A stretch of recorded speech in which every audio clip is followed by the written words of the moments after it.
ولقد أريناه آياتنا كلها فكذب وأبى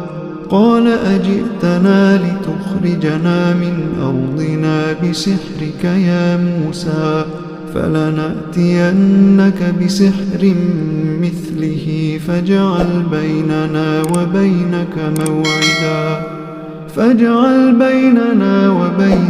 موعدا لا نخلفه نحن ولا أنت مكانا سوى قال موعدكم يوم الزينة وأن يحشر الناس ضحى فتولى فرعون فجمع كيده ثم أتى قال لهم موسى